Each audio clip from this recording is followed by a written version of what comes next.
Two middle-aged guys try to work it all out. Two middle-aged guys try to work it all out. Two middle-aged guys try to work it all out.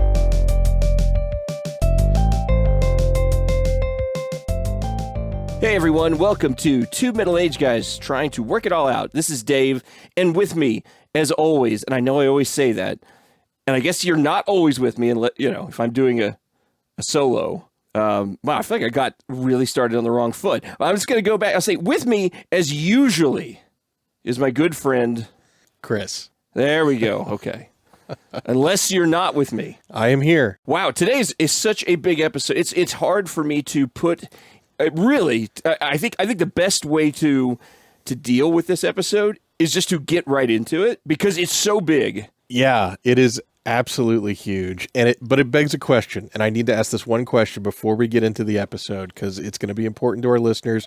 I know people are already thinking about it because they saw what the title of the episode was. But Dave, are you and I in the pocket of big Rifftrax? Is that what's going on right now? I never left the pocket of big Rifftrax. I guess so. Yeah. I'll have to come out of it just to get some perspective on what it means. But I'm going right back in. This is so strange. You know, when you and I set up to do this, started out doing this podcast, we really, guests were not something we thought much about. We knew we would have our friends from the Retro Gamers on because we just have, a relationship and that was great. And it kind of inspired us to do this, right? They did. So that was great. But to go beyond that, to have Connor Listoka from 372 and from Rifftrax on the show, and then to get the guests that we have today, life goals type stuff. Yeah, absolutely. I mean, I've just got a huge smile on my face right now. It's truly remarkable, and I think we should shut up and get right to it.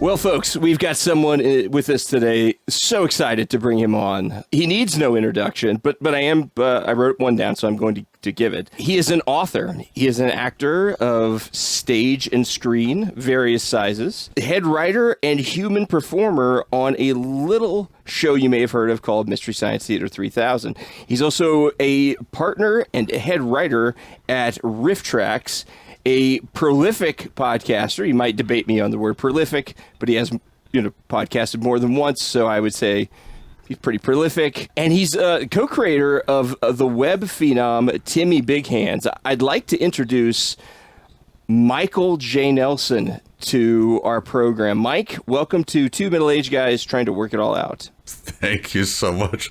The fact that you brought up Timmy Big Hands makes me go like, wow, okay. I guess that's true. But no, I appreciated the fact that you called that out. Wow, amazing. Thank you. We like deep cuts around here, so you're going to get a lot of those. Yeah, that is deep. That is deep. I love it. Well, let me go ahead and welcome you to the show for my part as well. And I just like to get into hard-hitting questions that I'm known for. So the first one out of the gate, no holds barred. We're just going for the jugular. How are you today, Mike? Wow, that is, you're going right for my heart. I'm doing good. You had a nap. I did have a nap. I'm sorry. I look, this is off mic earlier. I apologize to these gentlemen. I had a nap, which is something that I've never done in my entire life. My dad would say like a nap is for like a loser.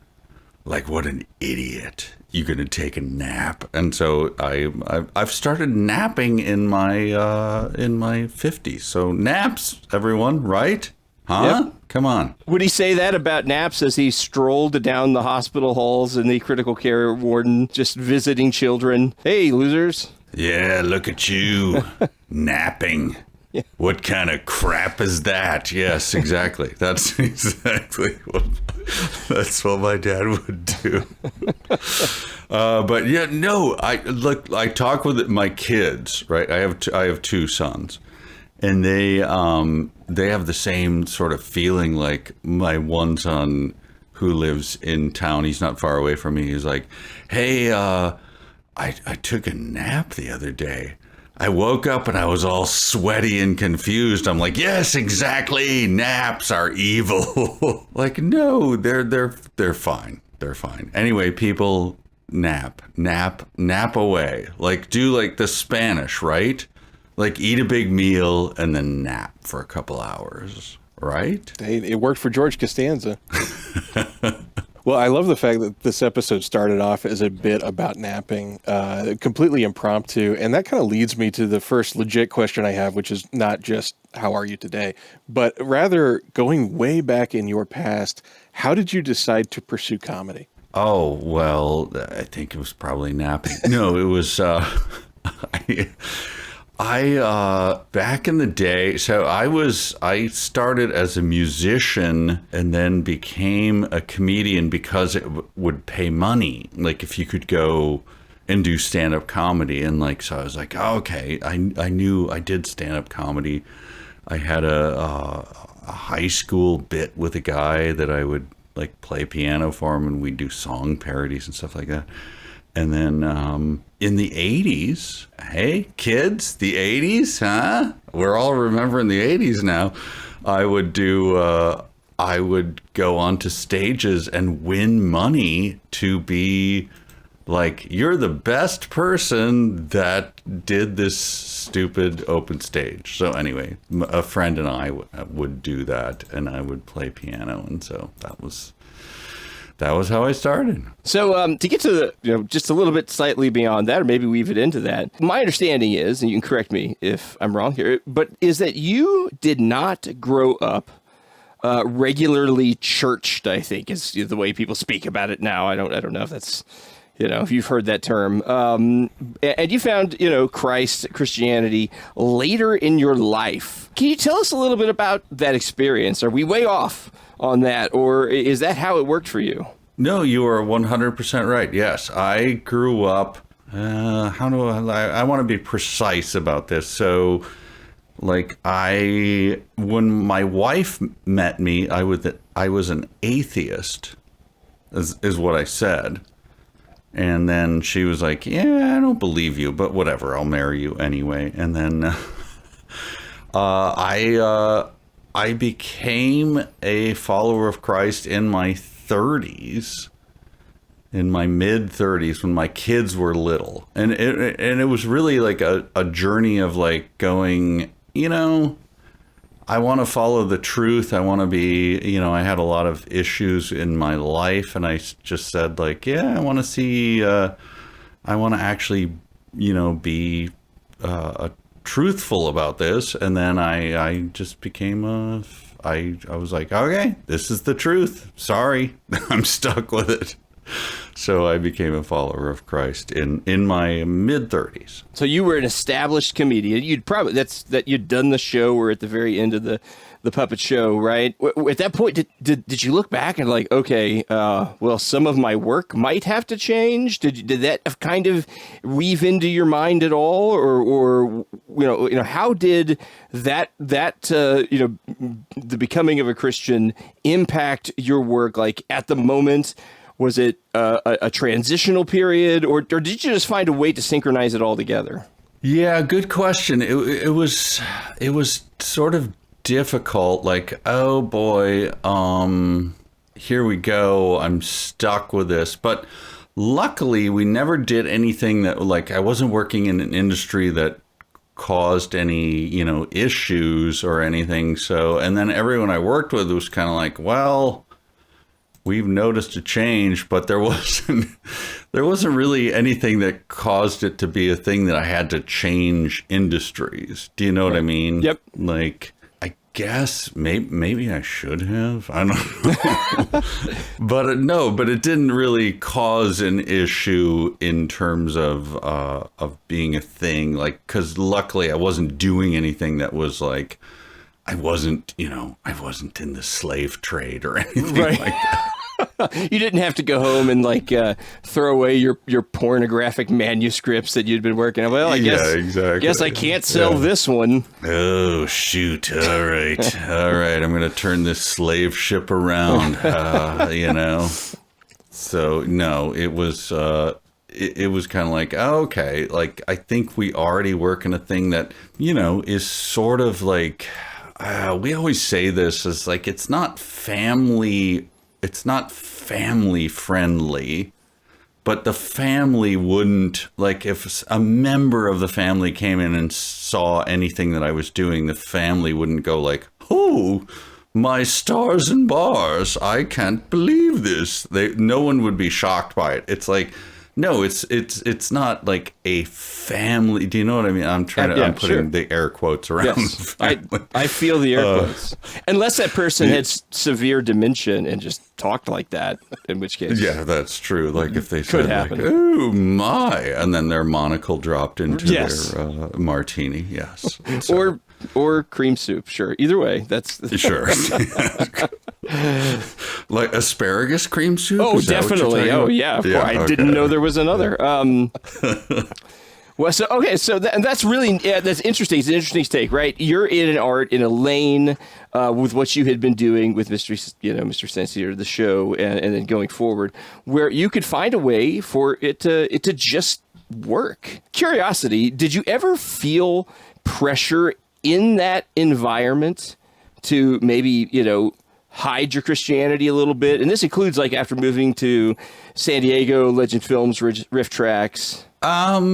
Not really. I mean, I lucked out with the people that I work with, so it's never been an issue. I don't think that people, I don't want to speak for anyone who I work with. Like they're not my, I don't know. I don't want to speak for them, but I don't think it ever became an issue. No one ever went like, hey man, you've changed. I want to be done with you. So that never came up either. So kind of going off of that idea, did you ever feel pressured to maybe become like a Christian comedian, like a John Crist or somebody like that?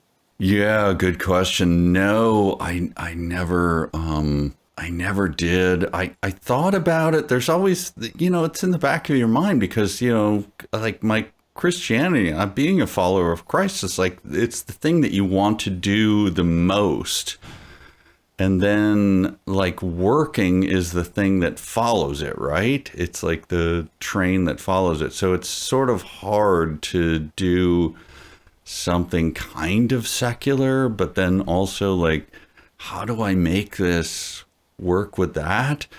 And anyway, I have many theories about it and why I do what I do, but I never wanted to be, I don't think, because I never had to make it the change to go like, well, now I'm going to be, like you say, a Christian comedian. No, fault for those people who want to do that. It's just not a thing that I ever thought that I had to do. So if you don't want to share them, that's fine. But you mentioned you had theories about why you do what you do. I would love to hear those theories. What's on your mind when you say that? Well, here's my main thing, and see if you agree. No one has to agree with this. See what you think. Is that my main thing is like, I don't want to lead anyone astray ever by doing what I do. So if, and this is, I was talking with my wife about this today. Like, look, we all have different thresholds, right? About what causes you to go astray or what causes you to, like, oh my gosh, this is too much for me. Like my wife, here's an example. My wife does not like any kind of like action or horror movies, right? So she'll just look at it and just be like, I don't need to see this. And I'll be like, okay, that's fine. We'll shut it off. That's fine. You're right. We don't need to see this. But me as a guy who comes from Hollywood, like I could watch something and just go like, interesting. What kind of camera are they using on this? What kind of lens are they using? And I have no connection to it. Do you know what I mean? Like, yeah. I don't connect with the material. I connect with the, how did they do this? What are they up to? What are they trying to do? Why did the first act go like this? And that's, different. So that we just have way different views of it. So anyway, my sense of what I can watch and what she can watch are different, in terms of what makes us like, or pulls us away from Christ. Does that make sense? Do you know what I'm talking about? Absolutely. Yeah, absolutely. I think it's biblical too, right? And I won't get too deep into it, but Paul talks a lot about that with the people who can eat the meat from the idols and those that can't, and how those judgments must be made. And you have to be careful to what you do in front of others who might be weaker. So yes. No, that's exactly what I was thinking about in terms of that. Is like, yeah, it is a thing where it's like, okay, if I'm with someone who doesn't like this thing, like, okay, no problem. I'll give it up. It does not matter to me. But on my own, like, this is what I have a higher tolerance than my wife, or obviously than other Christians, if that makes sense. You go into your kitchen and your wife is just wolfing down a can of idol meat right now. Yes. Those movies, no way, buddy, but this stuff's delicious. Oh, man. You tried this? Do they sell idol meat at the grocery store? I missed that. Aldi's. Oh, okay. Aldi's, yeah. That theory is fascinating. Man, yeah, I'm glad you shared that. Thank you for sharing that. Now, I kind of want to turn the conversation a little bit, and we've kind of talked about where you felt your comedy and your work was appropriate. And now going forward, whenever you're writing jokes or you're coming up with things, how do you gauge where the line is for a joke? Or do you think there is a line, and is there a point where you ever think you think of a joke and you say, nope, that's too far? Yeah, that's a good point. I think about that all the time, because you go like, well, here would be a funny place to go. I love the precision of like finding a landing spot where you're like, I just want this to bring joy to people. And to me, that is the funnest thing in the world. Like, wow, this I think will be fun for everyone. However, and then, you stop and go like, yeah, but this might be too much for some people, or it might be too, so then like, all right, I've always said this with all my writers think this too, and I love this thing, is like, I'll come up with I have a dozen jokes for this. So if this joke is too much or whatever, like if someone goes like, yeah, I don't like that joke, you're like, okay, fine, I have 12 more.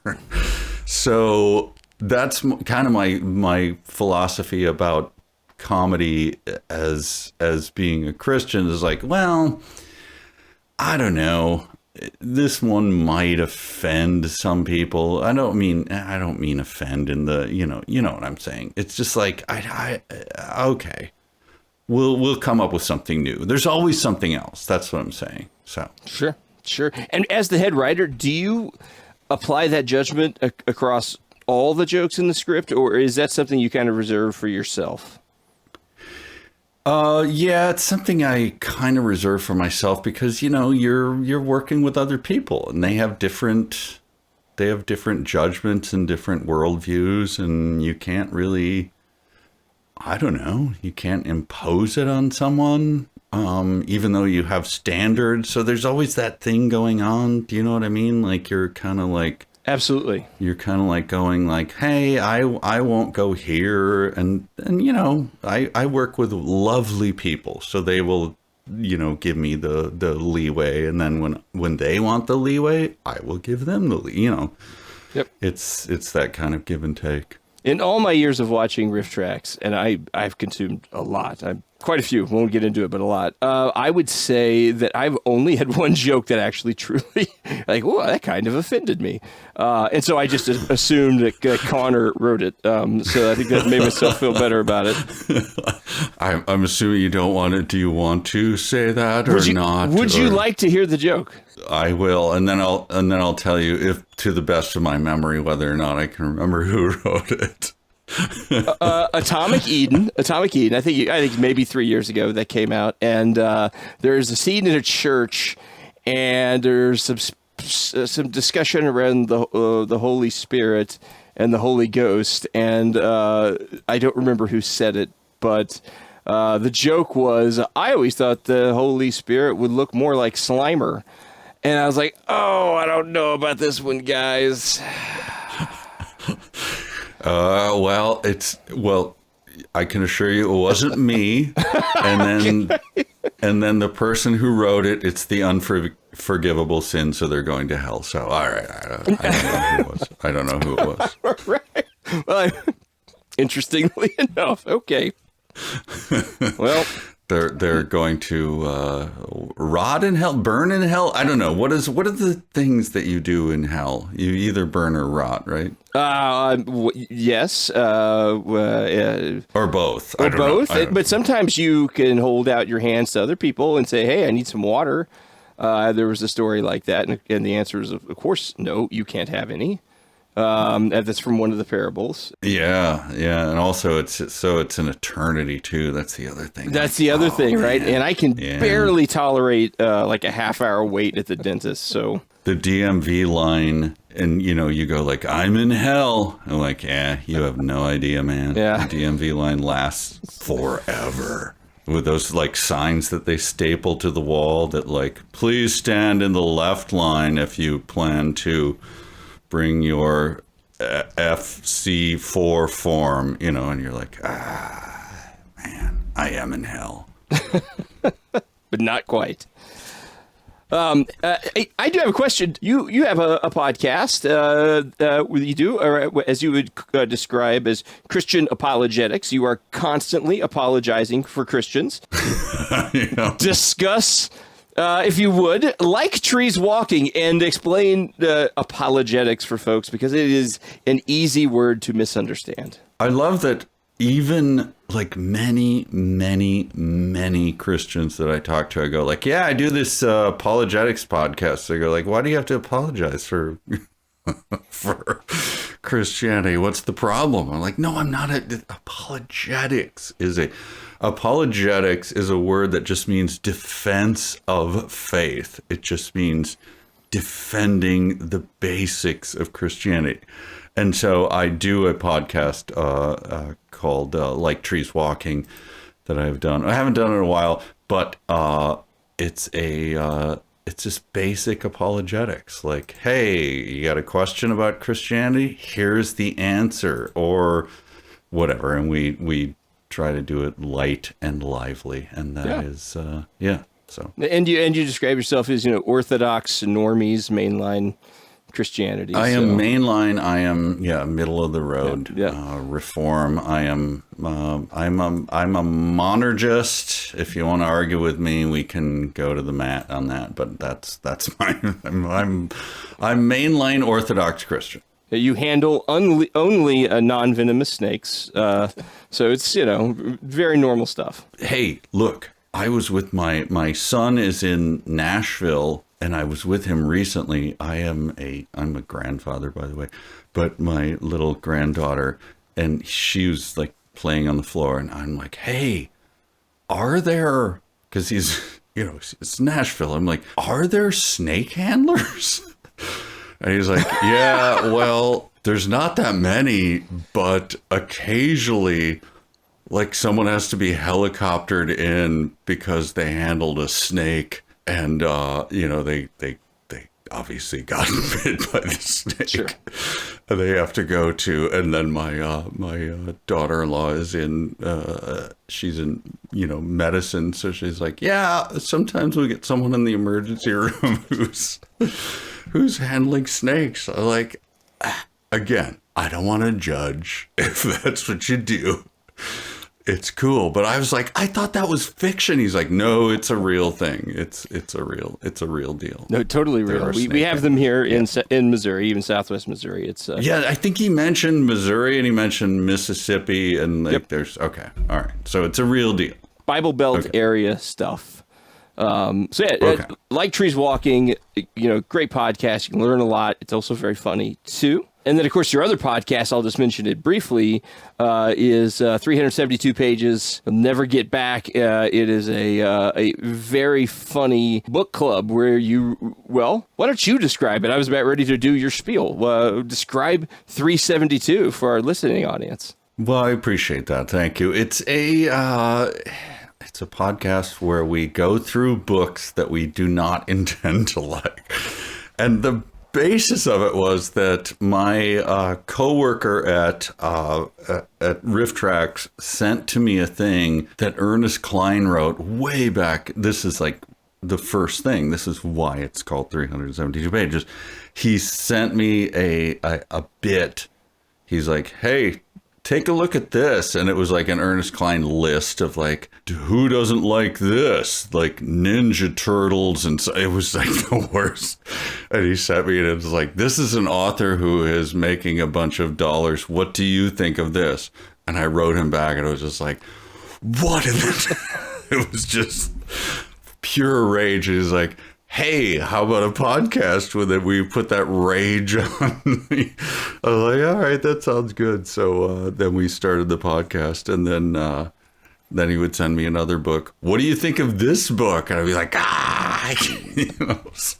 So that's the whole premise of the book is me, a guy who naps in the middle of the day and rages against books. That's what I like to think of myself. Yes. That's an email signature right there, if I ever heard one. Yeah, there you go. That's really good.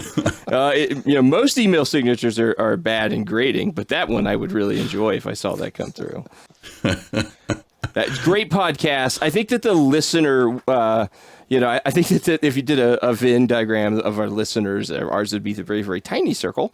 But they're all well within each other in terms of 372 and Rifftrax. So we always encourage our listeners to go check you and Connor out. It's a lot of fun. You can even be one of the weirdos who doesn't read the book. You still get a lot out of it, I think, because the few that's attempts... a weird, that's happened a lot where even I have some in-laws who listen. They're like, yeah, I love the podcast. It's great.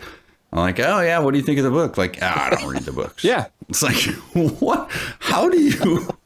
And I'm fine with that. That's great. Like, okay, cool. I'm glad that you, but if you don't read the book, like, how do you even? They're like, I just enjoy it. You guys do such a good job of framing up and describing the funny parts. That it's really not completely necessary. Now, there are certain things that I'm sure get missed, and that there would be more enjoyment from the podcast. But I don't think that offsets the 9 hours of reading Gump and Co. I like it just fine from you too. I'm good. Yeah, I would think that would be the wise choice. Sometimes you're like, yeah. The only reason I want people to read along is because like. I want you to share my pain. Yes. I don't know. How are you getting away with this? Like, you're making me do this. But just to be clear, I read every single word and make, because we have to make notes. We have to make the funny out of it. And so I have to read all of this. Yes. And I read it very closely. And sometimes it very much annoys me. So. Anyway, that's behind the scenes sausage making. 372 is one of the only things that I have literally had to pull off the side of the road because I was laughing so hard. That's nice. Thank you. Caleb's Dream, that slayed me. Oh my goodness, that slayed me. Please tell me you did not read that, Chris. I did not. Did you read it? I did not read all of it. Exactly. No. Yeah, of course. No, you didn't read any of it. You didn't buy that No, book. I did not buy that book. That's true. But I did look up some pages online, and it sent me down this really weird internet rabbit hole at the end of it because I felt obsessed to understand this author and why he would write something like that and in that way. And I ended that rabbit hole very dissatisfied. So I encourage you not to do that. I worry for that guy. We do some research. If we're going to do a book, it's like, look, is this person an actual human? Is this an AI bot who's writing this? And then you look him up and you're like, okay, this guy is an actual dude who just decided to write Caleb's Dream. And it's like, that's important to us that it's, you know, that it be a real person and that it not be a person who, you know, you don't want to make fun of someone. Like, it's just a dude who wrote a book. Like, it's just a guy. And I cannot figure that one out. In all of our things about writing, you know, or reading these books, you're always like, huh, okay, I get why this one is like, wait, he woke up one day and went like, hey, honey, think I'm going to write a book. Like, hey, man, I don't think you should do that. You're not a writer. Like, no, I think I'm going to do it. Like, what's it going to be about? It's going to be about this dream I had. It's going to be a fantasy book. Like, I don't think you should do it. I'm sure everyone warned him off of it. And then he was like, I'm going to do it anyway. And then it was done and everyone went, son of a... Well, I'll give him credit for getting through that many pages. Good on him for that, I guess. Is pages the thing that we should count as the... It's a good question. Good question. Oh, you got to 4,000. Good for you. Yeah. Isn't graphomania the illness where you just write and tinier letters more and more? I mean, you could, I think that's a thing. I think you could produce lots of work that way, and it would be, of course, insane and nonsense. But yes, I have a dear friend. He's actually a good writer. I won't say his name, but he can't stop writing, and he'll go like, I gotta get going. I gotta go write. Like, writing is the worst. It hurts, like every word. I remember there was an interview in the 80s with one of my favorite writers, and he said on camera, he goes like, every word I wrote in my own blood. It hurts so bad. I hate it. And I was like, yes, that's exactly right. Was that Thomas Harris? No, it was no, it's what's his name? I'll think of his name. I'll think of it down. Thomas Harris said something very, very similar. He's the guy who writes the Hannibal Lecter books. That how hard it was for him to write those books, and it was very painful. So yeah, I mean, writing. My wife says this too. She's like, she meets people and she's like, hey, we're writers. We do this, and then the person will be like, oh, my husband, my son, my whatever is a writer. Like, really? Like, what? Like, published? Like, no, just loves to write. Right. Like, yeah. Right. Okay. It's just an annoying thing because writing is so hard. You know, the blank page at the beginning of the day, and then like by the end of the day, you have to have 5,000 words or whatever. It's annoying. It's hard. Well, we want to respect your time, Mike. We've had you for a little while. Do have a couple other questions. I want to bring it back just a little bit more to biblical Christianity. You guys at Rifftrax just recently did a Samson and Delilah, a later, it's not a biblical epic. It's a biblical story because it was nothing epic about the presentation of that particular film. Was there any, as you're making these decisions, was there any man, is a biblical story like the right fit for our brand? Or because it's Samson and Delilah and it's just so in the culture, you felt like that it would be perfectly safe. I was just kind of curious on your take on that particular one. Yeah, it's a good question. I didn't really have any issues because it was so unbiblical in terms of the actual movie itself. It's like, this has no bearing and no, I don't think this will have any harm on anyone because they won't think that this is real. That was my thought anyway. And then I watched it. I was like, oh man, this is nothing. Like, so that was just my take on it. Is like, I don't think it has anything to do with other than the names. I don't think it had anything to do with it. I might be wrong. But I did look it up. I did like look at the actual story, and it's like, oh no, this is not even close. So. Yeah, right. Well, I was curious about that one. Yeah, no, it's a good question because sometimes that does come up where you're like, if this gets close to something that's real, I don't want to do it. So. Anyway, that one just seems so far off that I was like, okay. Besides the jawbone of an ass was there, so that was it. You know, you guys also did another recent movie that I got a few minutes into. I was like, I don't know about that. I think it's called Ember Story or something. I can't remember, but there was a lot of talk about Satan and some pasty dude were trash talking. Yahweh, and I was like, oh, this is really odd, and I didn't finish it. I might go back and do it, but it was like, this is odd, not just for Rifftrax, but just for humanity. So oh, you're talking about Ember Days. That's it. Very new one. Yeah, that one that was a weird one. As it happens, I didn't happen to write on that. I write on like almost 100% of them, but for some reason I was out of town, and Ember Days happened, and it is like a you know what LARPers are, right? Oh yes, I tried it once and snuck out. You tried it? I did. What did you dress as? We got there. It was a vampire, and I was dressed in normal clothes, but given a jacket that had frilly sleeves. And then after about 5 minutes of seeing, it was done in a town square. I was 17, and after 5 minutes of seeing what the heck this madness truly was, I then just kind of backed away and found a way home.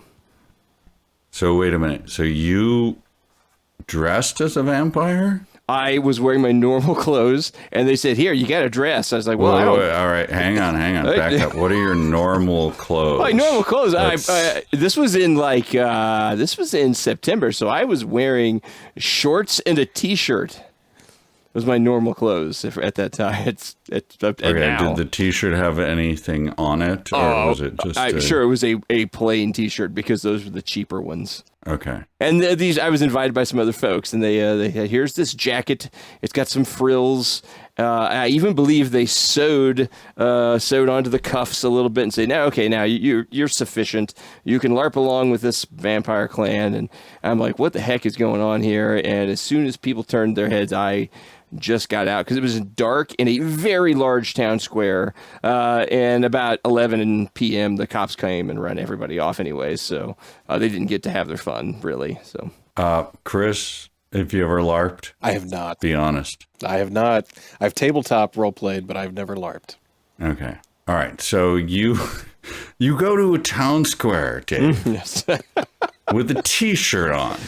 And you LARP with people. You admit it. I did. Okay. But you turned tail. So did you LARP at all? I got in. Like, did you, like, if someone were, like, to convict you in a court of law and they were like, ladies and gentlemen, Dave came to the town square with his T-shirt on, and he began to LARP. Would the jury convict you? Dig, if you will. Yes. This LARPing. I think that I LARPed for probably 5 minutes. I said a few LARPish lines. He LARPed for 5 minutes, ladies and gentlemen. Yes. 5 minutes. And then the person holding up the 5 fingers and the jury going, yes, that seems like LARPing to me. All right, so you LARP. I have never LARPed. I assumed. The whole point of the story is that this movie that you're railing against, Mr. LARPer. I'm not railing against. Oh, you're railing. You're standing on top of your chair and you're railing against this movie. Let me go get my Jonathan Edwards LARP outfit on so that I can... Oh, in the hands of an angry God. Yeah, yes, there we go. How dare you LARP? This movie was, I believe, this is my sense of it, is LARPers going like, we should make a movie. And then some guy's like, I've got a camera. And then so anyway, I think that's the movie. So yes, I asked that question. So anyway, that's the whole, my all the way around story is going like, I looked at the script and I was like, what are they talking about? Yahweh? I was like, yeah, they're also talking about Norse gods. I'm like, oh, okay, all right. So they have no idea what they're doing. So I don't think they had any idea what they were doing. So that was, anyway, that was my take on it. Is like, I don't think they know that. I don't think they were slandering Yahweh because they didn't know what they were talking about. Do you know what I mean? Yep. That's a good point. Let me get my Jonathan Edwards robes off. Yes. They're very uncomfortable. They're made of hair. A very strange man. Hair suits. The hair suits. I want to ask you a question about some future stuff. Have you considered, and I know Chris has a question in line with this, but have you considered writing a book about your life and maybe using your life as a framing device to tell your dad's incredible stories? Mike's dad stories are the best. And I got to believe that you've got dad stories, you've probably got uncle stories, you've got all kinds of craziness, and some of your own personal ones are fantastic too. You ever thought of writing a book about your life? You've got a very interesting, rich life, and then maybe use that as a way to help others, maybe who have, relationships with family members that they maybe don't see eye to eye with, or they were difficult or did put them through difficult things or just were challenging. Like, here's how you love through, I don't know, being asked to go into a house full of bats. I don't know. Have you thought about writing that type of book? Good question. I'm sure you guys have the same sort of, you guys are younger than me, but your parents, you just like grow up and you just go like, this is just how it is, right? My dad just kind of, he knocks you around a little. He, throws you down some stairs, whatever. He makes you do this stuff and you just kind of go like, this is just life. And so when you reflect on it, and then I would tell people, I'd be like, yeah, my dad did this or whatever. My dad wants this. They're really like, that is amazing. What are you talking about? Like, isn't that everyone? Doesn't everyone have that thing? And then you realize like, oh, okay, it's just a little bit different. But I mean, everyone has a unique story, right? Sure. Yeah. So it's only because my father he passed away a while ago, and my mom died when I was very young, and then he remarried, and so a stepmother, and she recently passed away not that long ago. So that's the only reason that I go like, I can kind of you can tell some of these stories which are interesting, but in a way like, I don't know. I don't know if I would tell it as I haven't cohered it into a way to make it like a thing other than just like, this is just the way you grew up, Yeah. like. I think you could do it in a way that would help other people. I really do. I think you'd use humor to heal complex family relationships. And I think you got a real gift for storytelling generally, but in that regard, it's spectacular.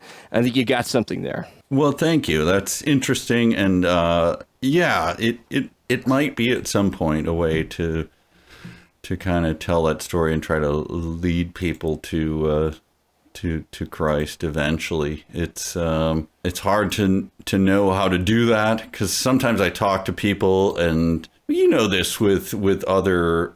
Do you guys are you church going people? We are. Absolutely. Do you go to church? Yep. Okay. And you know how sometimes people at church are just like, oh, well, everything's good. Like, really? I only go to church because everything is bad. Life is really hard. That's why I go.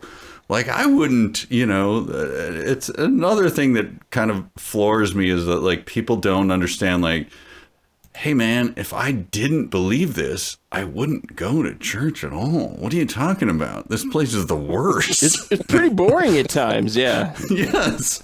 I have to go. Like, I go because it's, like, it, ultimately brings me joy and all of that. But on the one hand, like, what are you talking about? It's like I actually like the phrase, like, it's a hospital for sinners. I think that's I know it's a cliche, but whatever. But I like that because that's, like, what people coming up pretending that they're perfect? Like, no, life kind of sucks. Like, what do you mean? That's why I'm here. So anyway, but people hear my stories, they're always kind of like, oh, wow. I'm like, wait, you don't have stories like this? That strikes me as odd. Yeah. I got a few dad stories myself. They're nothing like yours. I save them for the podcast every once in a while, but they are nothing like yours. Yours are legendary. Where did you, if you don't mind, where did you grow up? What's your... I live in Southwest Missouri. I grew up in Southwest Missouri, and I've lived here all my life, just like Chris has. You know where Branson is? Obviously, you guys make the bald knobber jokes all the time. You guys are huge bald knobber fans, I'm assuming. Ridiculous. Every day like, on my... You're there you're like, hey...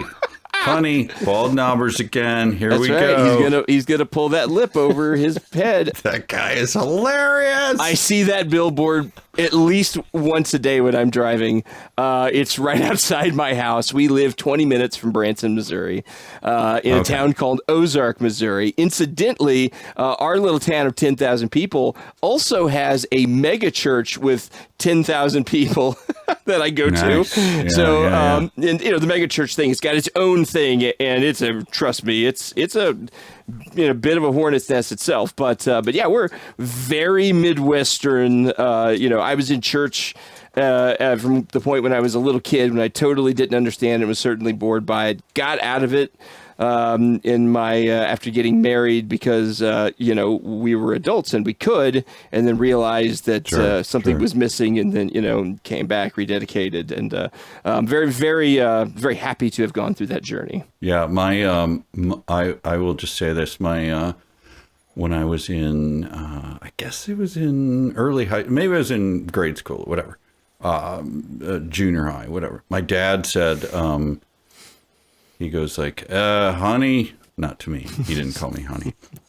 He goes, yeah, I think I'm not going to go to church anymore. I'm an atheist. And she said, like, wait, what?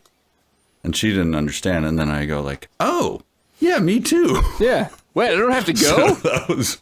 I don't have to go to church. Like, sweet. What an out. It's like, yeah, I think I don't believe all this garbage. That sounds good to me.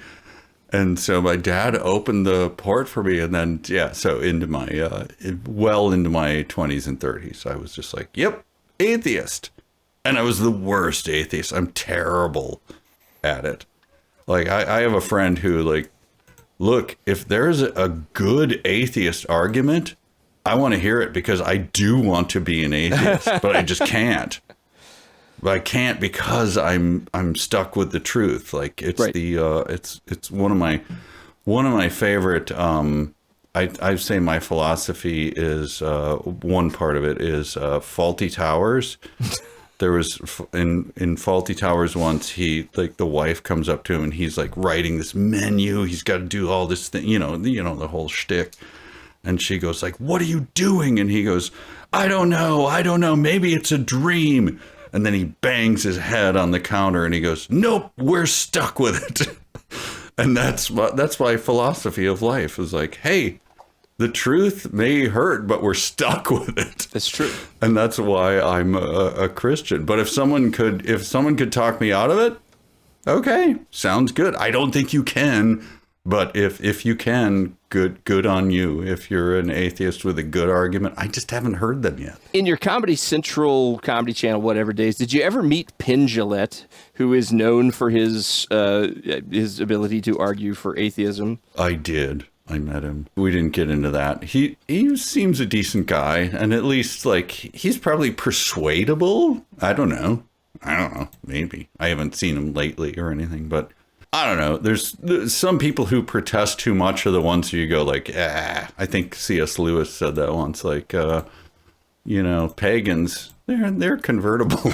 Right. There's an intellectual honesty element, right? Like if they truly feel that way, then I'll fight for anybody's right to believe however they want. But if they don't understand and they're just kind of shooting off at the mouth, I lose a lot of respect for people. Yeah, I think that's true. I think that's true that some people who are just like, yeah, I believe in the powers and the spirits and stuff, like, okay, now we can talk because you believe in this. Where did those things come from? Yeah. Yeah, right. You can have that sort of rational discussion, and that's very interesting. But we're gonna give you some time back. You've been so gracious with your time, Mike. I know Christy had a few questions, and I did just one more, and then we wanted to close out. All right, so I'm going to cheat. I'm going to take two more because I have one that is a very selfish question. I apologize, Mike. And I wonder if I already know your answer because of the statements you made about writing. But one of the favorite things that you've ever done for me is Death Rat. And I wonder if there are any plans to do any more work in that style. Oh, that's fantastic that you recognize that. I did think of doing a follow-up to Death Rat. And then it was like, I don't know. It was kind of it was a weirdly painful process that I will say to do the book, just because in the middle of it, my editors and the book company went like, we are not going to support this book at all in any way. And I'm like in the middle of writing the book, like, oh, great, wonderful. And they're like, so when it comes out, we will promote it online. I was like, oh, online. Okay. So it came out and they didn't do anything. It was just, I was not enthusiastic about it. Obviously writing a book takes a lot of time and effort, and they did not support it at all, which is very, very common that I learned after the fact. But I didn't know that at the time. I came from, I was young, and I came from TV. So it was like, oh, okay. So if you buy it, you obviously want to do something with it. Like, nope, we do not want to do. We just bought it, and we're going to throw it in the toilet. So anyway, that's my answer. That's heartbreaking. I mean, that really could have done something. It's a great book. It's hilarious. I'm a big fan. Oh, thank you. Yeah, it's hard to do something that takes that long and you work that hard on it, and then they just go like, we do not like this, and we will throw it away. And I learned, this is a funny thing that I learned from my editor, who was a great guy. He edits it and he goes like, yeah, I don't know what we're going to do with it, but my salesmen tell me there's not really any place for it, so we're just going to throw it in the toilet. That. And I'm like, wait, what? Who are your salesmen? He's like, yeah, you would not like these guys. They're like, they come into the room and they're like both hands in their pockets, jingling the change, like, what kind of crap you got for me? Like, we have this book from this guy. Like, yeah, I'm not going to sell that. You almost imagine David Packer from The Office. Yeah, yes, that's exactly it. That's it. It's like they come in and then they just go like, yeah, I don't see a market for this. Like, oh, no, we have these 10 books that we're very proud of. They're very good. Like, yeah, I don't like them. so we're not going to sell them. Well, if you ever decide to do a follow-up, you've sold at least one copy. I promise I'll buy one. Oh, thank you, Chris. I appreciate it. I have not read Death Rat. It's I've read your other books. Here's my reasoning. I was afraid I wouldn't like it, and I did not want to think ill of you, so I avoided it. But I did read Gone Whaling, so I probably should reassess some priorities and give Death Rat a shot. Gone Whaling from Connor is like way more commitment. It is than to read So come on, man. Yeah, I know. I mean, I love Connor, but I'm just like, come on, man. It's way like half the words. Great guy. Incredible metabolism. I'm envious. Connor's a great guy. What are you working on right now, Mike? Anything you want to plug? I know you got lots going on in your world. Anything new that you'd like to plug? New books? You got a live show, I hear? We do have a live show coming up. We're doing Point Break, which Keanu Reeves, who is still, Gary Busey's still alive, right? I'm trying to think of all the people that are still alive who are in Point Break. But we're doing Point Break. We're doing it live at July 27th, but then it's going to be rebroadcast. But here's the other thing I want to plug is, and this will just motivate me to finish it, is that when Connor and I were doing Cozy Mysteries, I said, I'm going to write one of these things. Oh my, I cannot wait. And I started writing one. And then I was like, I'll just make this trash. I'll just write this out. And then I got my wife involved, and she was like, why don't you make it good? I was like, why? I held up a fist. Why did you ask me to make it good? I wanted to just make it trash that I wrote immediately. So anyway, I'm in the middle of writing what I think is it's like a cozy noir mystery. Interesting. I think it's good. I think it's like actually good. So anyway, I have to finish that. So that is great. You got your live show.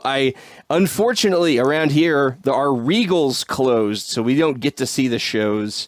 When Regal closed a bunch of their theaters. So one time, I think I was just coincidentally at a theater that had our show there.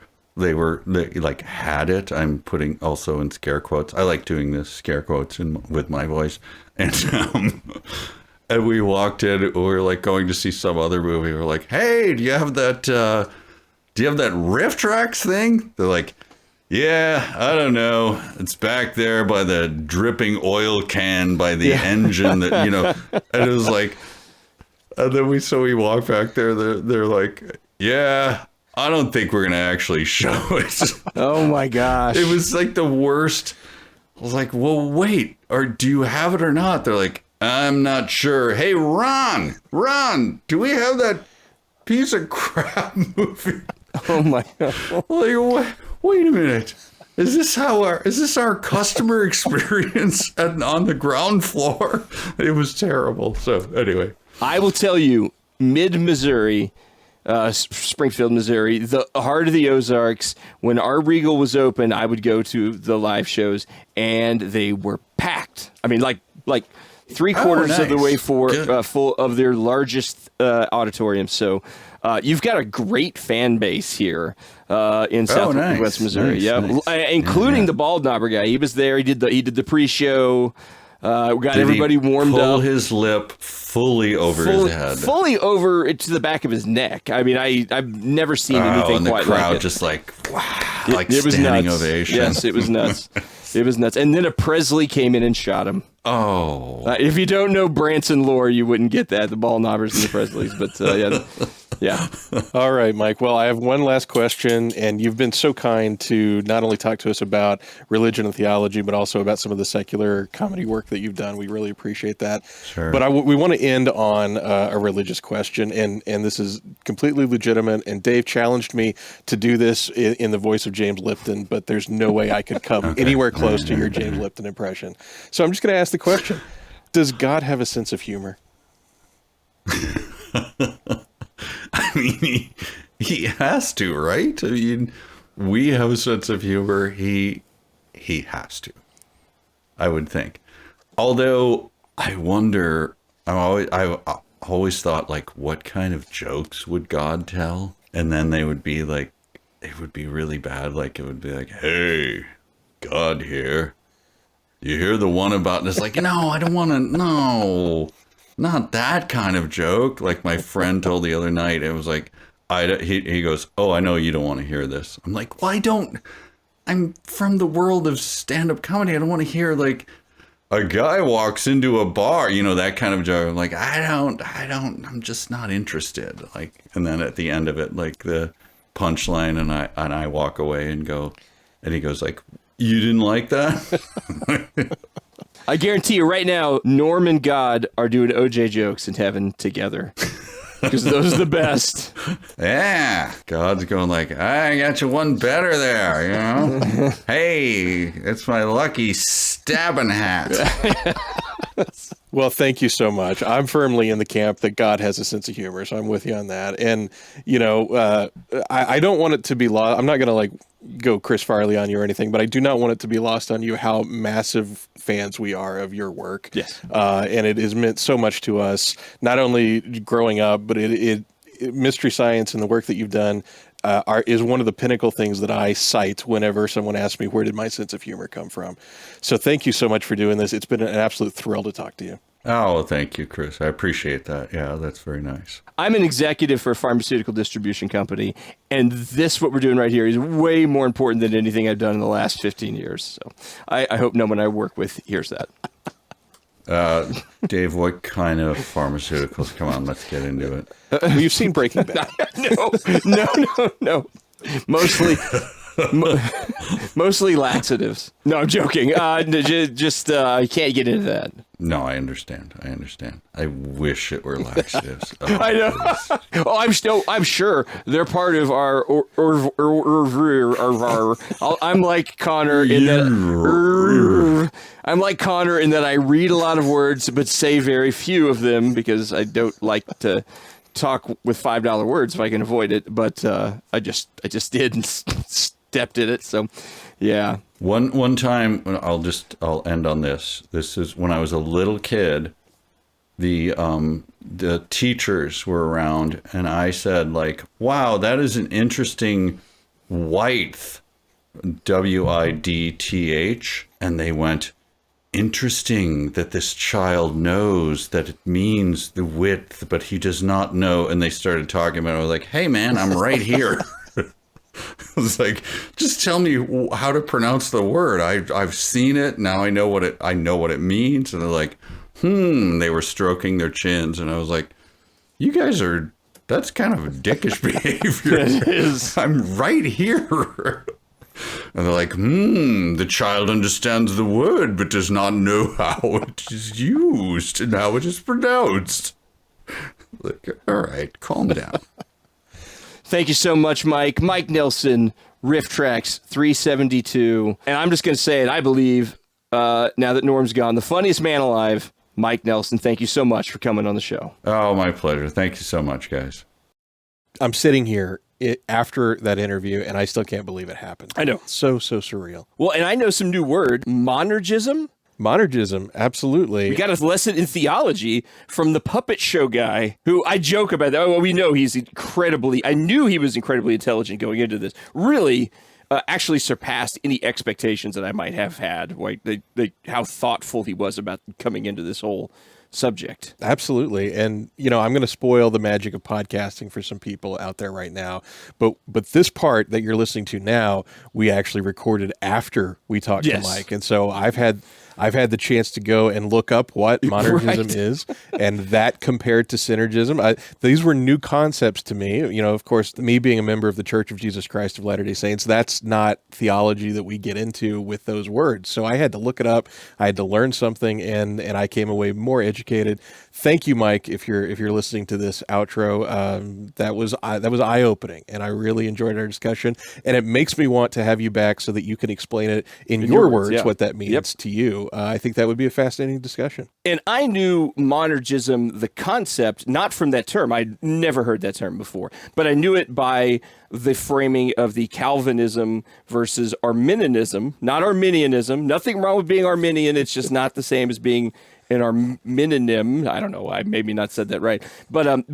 So I did know the concept, but I had never heard that term like that. And I think that term is used to separate it from other parts of Calvinism, which is perfectly fine.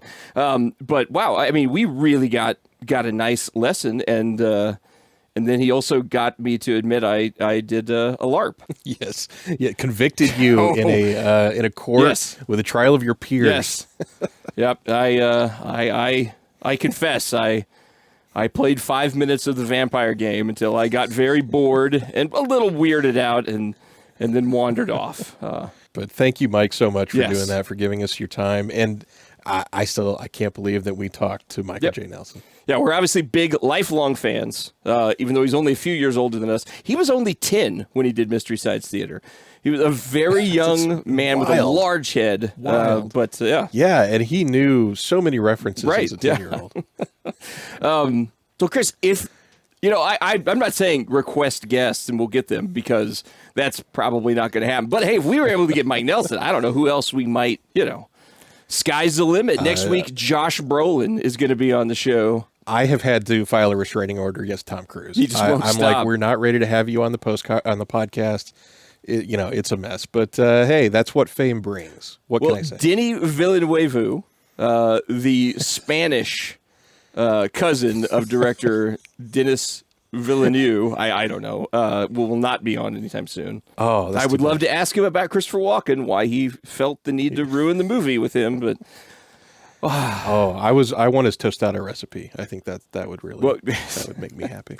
the French tostada, the most luxurious and richest with rich cream sauces. No, let us know what you thought about today's interview. With this one, we'll be of course posting it on YouTube, and then of course all the normal places you get podcasts. And you can also find us at our website, 2 Middle-Aged Guys, the numeral 2 middleagedguys.com. You'll see all our episodes there, a link to email us. Go to our Facebook page, and you can message us there. I will respond, maybe not immediately, but within 2 to 3 months, I will definitely get back to your message, and we'll do an episode on whatever you suggested, even if you're totally over whatever you suggested to us. We'll bring it back. We definitely want to hear from you. Hope you enjoyed that conversation about something I don't think Mike gets to talk about very often, but he seemed very eager to talk about it, and I was certainly eager to learn from him. It was wonderful. And I'm sure people enjoyed it, even people who maybe do not subscribe to any sort of religious belief. That was a very enlightening conversation from somebody who obviously is dedicated and genuine and just wanted to share what his life was Studied. like. So I appreciate it. Yeah. And you got a little bit of a peer into, how that's sort of, how being in the arts and having a set of beliefs, how that works together. Now, Chris, after this episode, you became a Buddhist, and I really, really got into Anton LaVey. I'm not sure what Mike was trying to do worked, so I'm a little concerned. Maybe it backfired. Well, it was the thought that counts. I mean, really. Now you got to look up Anton LaVey, folks. A lot of homework from this episode. Monergism and Anton LaVey. We better let them get to it, Dave. We should. Thank you all for joining us. Goodbye.